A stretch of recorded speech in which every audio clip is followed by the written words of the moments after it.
Praise the Lord. அற்புத குழந்தை இயேசுவே, எங்களுக்காக வேண்டிக் கொள்ளும். இன்றைய வாசகங்கள்: பாஸ்கா என் கிழமையில் செவ்வாய், ஏப்ரல் 7. முதல் வாசகம் திருத்துதர் பணிகள் நூலிலிருந்து வாசகம். அதிகாரம் 2, இறை வார்த்தைகள் 36 41 முடிய. பெந்தகோஸ்து நாளில் பேதுரு யூதர்களை நோக்கி கூறியது: நீங்கள் சிலுவையில் அறைந்த இந்த இயேசுவை கடவுள் ஆண்டவரும் மெசியாவும் ஆக்கினார் என்பதை இஸ்ரேல் மக்களாகிய நீங்கள் அனைவரும் உறுதியாக அறிந்து கொள்ளுங்கள். அவர்கள் இதை கேட்டு உள்ளம் குத்தப்பட்டவர்களாய் பேதுருவையும் மற்ற திருத்துதர்களையும் பார்த்து, சகோதரரே, நாங்கள் என்ன செய்ய வேண்டும் என்று கேட்டார்கள்.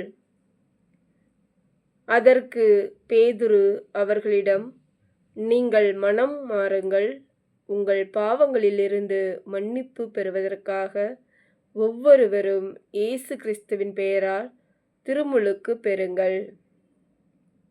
அப்பொழுது தூய ஆவியை கொடையாக பெறுவீர்கள். ஏனென்றால் இந்த வாக்குறுதியானது உங்களுக்கும் உங்களது பிள்ளைகளுக்கும் தொலையிலுள்ள யாவருக்கும் ஆண்டவராகிய கடவுள் தம்மிடம் அழைக்கும் அனைவருக்கும் உரியது என்றார். மேலும் அவர் வேறு பல சான்றுகளை எடுத்து கூறி, நெறிகெட்ட இந்த தலைமுறையிலிருந்து உங்களை காப்பாற்றிக் கொள்ளுங்கள் என்று அறிவுறுத்தினார். அவருடைய வார்த்தைகளை ஏற்றுக்கொண்டவர்கள் திருமுழுக்கு பெற்றார்கள். அன்று ஏறக்குறைய 3000 பேர் அவர்களோடு சேர்க்கப்பட்டனர். இது ஆண்டவர் வழங்கும் அருள்வாக்கு. இறைவா, உமக்கு நன்றி. பதிலுரை பாடல். திருப்பாடல் 33. பல்லவி. ஆண்டவரது பேரன்பால் பூ உலகு நிறைந்துள்ளது. அல்லேலுயா, வாழ்த்தொலி. ஆண்டவர் தோற்றுவித்த வெற்றியின் நாள் இதுவே. இன்று அக்களிப்போம், அகமகிழ்வோம். நற்செய்தி வாசகம். புனித யோவான் எழுதிய நற்செய்தியிலிருந்து வாசகம். அதிகாரம் 20, இறை வார்த்தைகள் 11 18 முடிய. அக்காலத்தில் மரியா கல்லறைக்கு வெளியே நின்று அழுது கொண்டிருந்தார். அழுது கொண்டே கல்லறைக்குள் குனிந்து பார்த்தார். அங்கே வெண்ணாடை அணிந்த 2 வானதூதரை அவர் கண்டார். இயேசுவின் உடலை வைத்திருந்த இடத்தில் ஒருவர் தலைமாட்டிலும் மற்றவர் கால்மாட்டிலுமாக அவர்கள் அமர்ந்திருந்தார்கள். அவர்கள் மரியாவிடம், அம்மா, ஏன் அழுகிறீர் என்று கேட்டார்கள். அவர் அவர்களிடம், என் ஆண்டவரை எடுத்து கொண்டு போய்விட்டனர். அவரை எங்கே வைத்தனரோ எனக்கு தெரியவில்லை என்றார். இப்படி சொல்லிவிட்டு அவர் திரும்பி பார்த்தபோது இயேசு நிற்பதை கண்டார். ஆனால் அங்கு நிற்பவர் இயேசு என்று அவர் அறிந்து கொள்ளவில்லை. இயேசு அவரிடம், ஏன் அம்மா அழுகிறாய்? யாரை தேடுகிறாய் என்று கேட்டார்.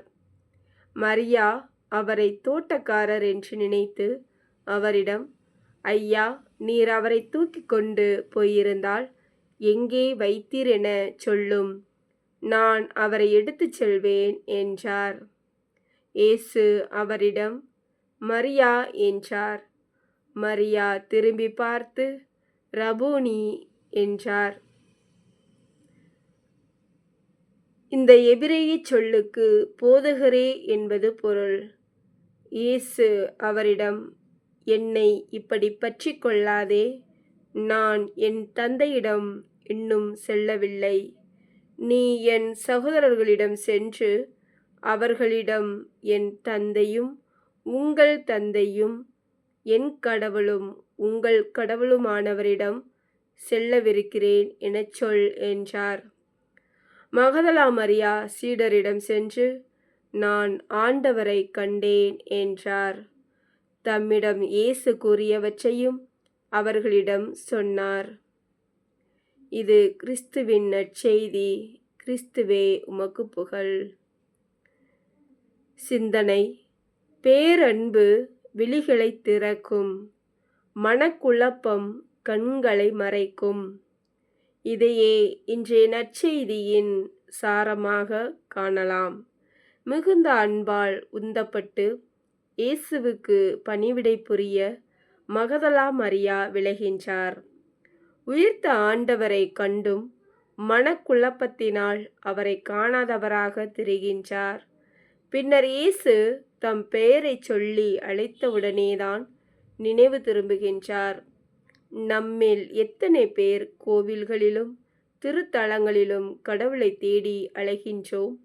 ஆனால் இயற்கையிலும் அடுத்திருப்போரிலும் அவரை காணாமல் கடந்து போயிருக்கின்றோம். உயிர்த்த இறைவனை அனைத்திலும் கண்டு பாவிக்க இறையருளை வேண்டுவோமா?